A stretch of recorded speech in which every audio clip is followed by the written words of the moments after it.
আসসালামু আলাইকুম। আপনারা দেখছেন ভয়েস অফ সিটিজেনের বিশেষ পর্ব স্টেট ফরওয়ার্ড 360 সেকেন্ড।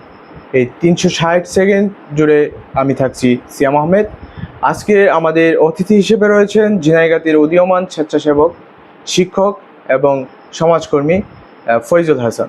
আপনার কাছে আমাদের প্রথম প্রশ্ন হচ্ছে, সেটি হচ্ছে যে আপনি নির্বাচনে আসার পর প্রথম উপজেলার যে প্রথম কাজটি করবেন সেটা কি কাজ করবেন বলে আপনাকে মনে হচ্ছে? কোন দিকটি আপনার কাজ করা জরুরি বলে আপনি মনে করেন? আহ, ধন্যবাদ সিয়াম, ধন্যবাদ ভয়েস অফ সিটিজেনের আজকের এই আয়োজনে আমাকে আমন্ত্রণ জানানোর জন্য। আমি সর্বপ্রথম আল্লাহ রাব্বুল আলমিনের শুকরিয়া আদায় করছি এবং আল্লাহ রাব্বুল আলমিনের উপরে আস্থা এবং ভরসা রেখেই আসন্ন ঝিনাইগাতী উপজেলা পরিষদ নির্বাচনে আমি একজন ভাইস চেয়ারম্যান হিসেবে পদপ্রার্থী। তো সেই হিসেবে আমি একজন যেহেতু এলাকার ছেলে এবং আমি স্বেচ্ছাসেবীদের সঙ্গে কাজ করার সুবাদে ঝিনাইগাতীর বিভিন্ন কিছু সমস্যা আমি ফাইন্ড আউট করেছি।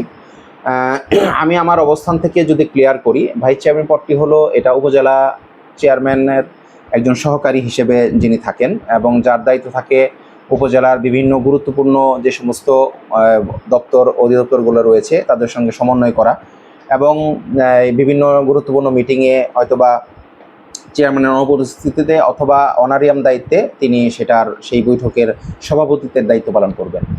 তো সেই দিক থেকে আমি যেহেতু ঝিনাইগাতীর সন্তান, আমি ঝিনাইগাতীকে কয়েকটি ভাগে ভাগ করেছি, কারণ এক এক এলাকার এক এক সমস্যা রয়েছে। আমি যদি সামগ্রিক এখানে আবার সমস্যাগুলো হলো আমি মনে করি দুই ভাগে বিভক্ত। একটি হলো প্রাকৃতিক সমস্যা, আর একটা হলো মানব সৃষ্ট সমস্যা। প্রাকৃতিক যে সমস্যাটা আছে আসলে মানুষ হিসেবে আমরা সেটাকে শতভাগ নির্মূল করা আমাদের দ্বারা সম্ভবপর না, সেটাকে যতটুকু সহনশীল পর্যায়ে আনা যায় সেভাবে চেষ্টা করা। আর মানব সৃষ্ট যে সমস্ত সমস্যাগুলো রয়েছে সেগুলা সংশ্লিষ্ট দপ্তর পরিদপ্তর এবং ভুক্তভোগী এবং ওই সংশ্লিষ্ট সমস্যাগুলার যারা এক্সপার্ট আছে তাদের সঙ্গে আলোচনা করে কিভাবে এটাকে সমস্যা করা যায় সেভাবে। তো আমি যদি এভাবে বলি, আমার ঝিনাইগাতীর একটি অংশ নলকুড়া, কাংসা এবং আরও কিছু ইউনিয়ন যা আছে, এই ইউনিয়নগুলো আমাদের সীমান্ত ঘেঁষা এবং এই সীমান্ত ঘেঁষা হওয়ার কারণে এখানে অধিক ধরনের প্রাকৃতিক সমস্যা যেটা হলো এখানে বন্য হাতির সমস্যা রয়েছে। তো আসলে বন্য হাতির সমস্যাটা এটা সরকারি এবং গ্লোবালাইজেশনের মাধ্যমে যেভাবে গুরুত্বপূর্ণভাবে এটাকে সফট হাতি মানুষের দ্বন্দ্ব এটা যেভাবে একটা সহনশীল পর্যায়ে আনা যায়, যেখানে বন্যরাও তারাও থাকবে এবং মানুষেরাও, যারা যেহেতু পাহাড়জীবী অনেক মানুষ রয়েছেন, খেটে খাওয়ার মানুষ রয়েছেন, এটা তাদের সমন্বয় করে এবং সংশ্লিষ্ট দপ্তর এবং অভিজ্ঞ লোকদের সমন্বয় করেই এটাকে একটা সুন্দর পর্যায়ে আনার চেষ্টা করা। আর মানব সৃষ্ট যে সমস্ত সমস্যাগুলো রয়েছে তার মধ্যে এক নম্বর হলো চোরাকারবারি এবং মাদক। এই ব্যাপারে আমি আমার অবস্থান থেকে আমি এখনো এবং ভবিষ্যতে আল্লাহ যদি আমাকে কবুল করেন আমি শতভাগ জিরো টলারেন্সে থাকবো। একজন আল্লাহ যদি প্রশাসন করে প্রশাসনকে নিয়ে এবং সংশ্লিষ্ট আইন প্রয়োগকারী সংস্থাদেরকে নিয়ে এটাকে নির্মূল করার জন্য বিভিন্ন ধরনের সামাজিক আন্দোলন এবং মানুষের ভিতরে বোধ জাগানো, মাদক বা এই চোরাকারবারি এটা অর্থনৈতিকভাবে, সামাজিকভাবে বা ধর্মীয় দৃষ্টিকোণ থেকেও যে এটার খারাপ দিকগুলো আছে এটা তুলে ধরা এবং মানুষের ভিতরে গণজোয়ার সৃষ্টি করে এবং প্রশাসনের সাথে সম্পৃক্ততা হয়ে এটাকে কঠিনভাবে নির্মূল করার চেষ্টা করা, এই দিকটা গেল। আর আরেকটু সাইডে যদি দেয়, আমার ঝিনাইগাতীর আরেকটা অংশে আপনার হাতিবাঞ্জা, মালজিকান্দার এদিকে নিম্নাঞ্চল, এদিকে পানির একটা প্রবাহ থাকে বন্যার সময় দেখেছি। আসলে সেই সময় বিষয়গুলোতে এটাও যেহেতু প্রাকৃতিক সৃষ্ট দুর্যোগ, সেখানেও জিনিসটাকে মানুষের দুর্ভোগ যেভাবে কমিয়ে আনা যায় এটা স্থানকাল পাত্রভাবে সকলের সঙ্গে পরামর্শ করে এটাকে একটা বাস্তব রূপ রাখার জন্য। আর সামগ্রিকভাবে ঝিনাইগাতীর জন্য আমি যদি বলি, আমাদের পাহাড়ি আকস্মিক ঢলে আমাদের ঝিনাইগাতী প্লাবিত হয় বিগত কয়েক বছর যাবৎ। নদী ভাঙ্গন সহ আমাদের যেহেতু কৃষি নির্ভর এলাকা, অনেক কৃষি ক্ষয়ক্ষতি হয়। এই বিষয়টাকে নিয়ে উপরমহল পর্যন্ত এর সাথে সংশ্লিষ্ট দপ্তর পরিদপ্তর যারা আছে তাদের সঙ্গে এবং ভুক্তভোগী জনগণ সহ সচেতন স্বেচ্ছাসেবী ভাইদেরকে নিয়ে বিগত দিনগুলোর মতো সামনেও জোরালোভাবে যে ধরনের স্থায়ী বাঁধ হোক বা কোনো ধরনের আপনার ড্রেনেজ ব্যবস্থা হোক বা এটার মানে সুষ্ঠু এবং সুন্দর একটা সমাধানের জন্য যে সমস্ত কাজগুলো করা দরকার আমি সেই কাজগুলোই করবো ইনশাআল্লাহ।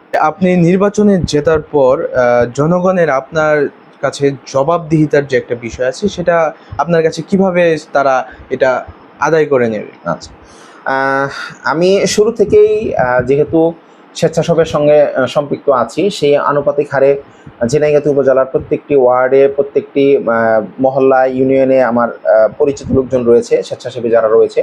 আমি এটাকে যদি অফিসিয়ালি বলি, আমি আল্লাহ যদি আমাকে কবুল করেন, তো আমার যেখানে থাকবে সেখানে একটা বক্স থাকবে, উন্মুক্তভাবে তারা আমাকে বক্স এবং নোটিশ বোর্ড থাকবে আমার যে কোনো ধরনের আয় ব্যয় এই জিনিসগুলা যেগুলা জনগণকে দেওয়ার জন্য, সেটা আমি ইনশাল্লাহ সেখানে উন্মুক্ত রাখবো। এবং তারাও লিখিতের মাধ্যমে আমাকে অভিযোগ জানাইতে পারবে বা আমার ব্যাপারে পরামর্শ দিতে পারবে।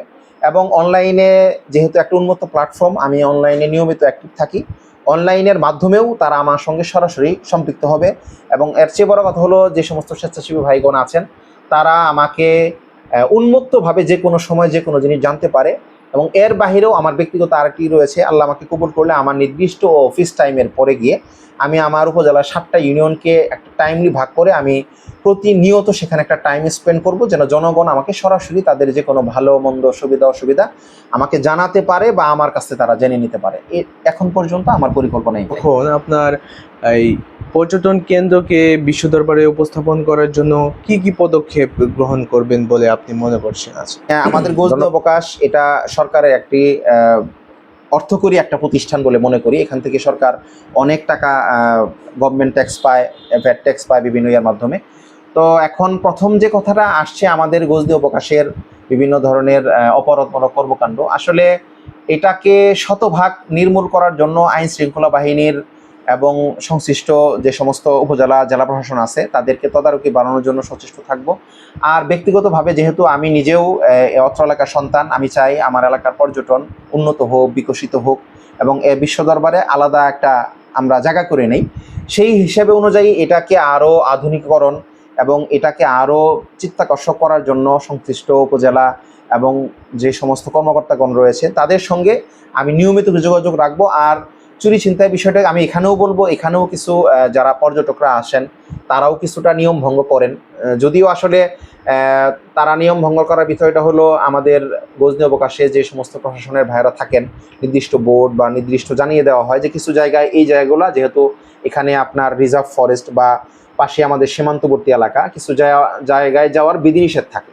তো অনেক সময় অতি উৎসাহী কিছু পর্যটক তারা এই বিধিনিষেধকে যখন উল্লঙ্ঘন করার পরে গিয়ে তারা অনেক সময় এই বিপদের সম্মুখীন হন, এটা একটা বিষয় থাকে। তারপরেও যেহেতু তারা আমাদের এখানে গেস্ট, তাদেরকে নিরাপত্তা জোরদার করা বা এটাকে আরও সচেতনতা বাড়ানোর জন্য যে ধরনের অ্যাক্টিভিজম করা, কোনো ধরনের বিভিন্ন পর্যটন কেন্দ্রে যেরকম থাকে আপনার মাইকিংয়ের মাধ্যমে হোক অথবা ফেস্টুন ফ্যানের মাধ্যমে হোক বা তাদের টিকিটে এই বিষয়গুলোকে উল্লেখ করে হোক বা আরও কিছু ভলেন্টিয়ার সংযুক্ত করে আইন শৃঙ্খলা বাহিনীকে আরও করে বা সমস্ত গজনী অবকাশকে সিসিটিভি সহ আপনার উন্নত প্রযুক্তির মাধ্যমে এটাকে যতক্ষণ পর্যন্ত খোলা থাকে পর্যটকদের জন্য মনিটরিং করানোর জন্য এই সমস্ত ব্যবস্থা করা যায় কিনা সংশ্লিষ্ট কর্মকর্তাদের সঙ্গে এই ব্যাপারে আমার ভূমিকা থাকবে ইনশাল্লাহ আমি বলে মনে করি। ধন্যবাদ মোহাম্মদ ফৈজুল হাসানকে আমাদেরকে গুরুত্বপূর্ণ সময় দেওয়ার জন্য।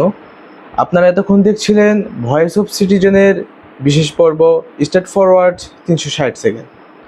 এই 360 সেকেন্ডে গেস্ট হিসেবে আসতে পারেন আপনিও।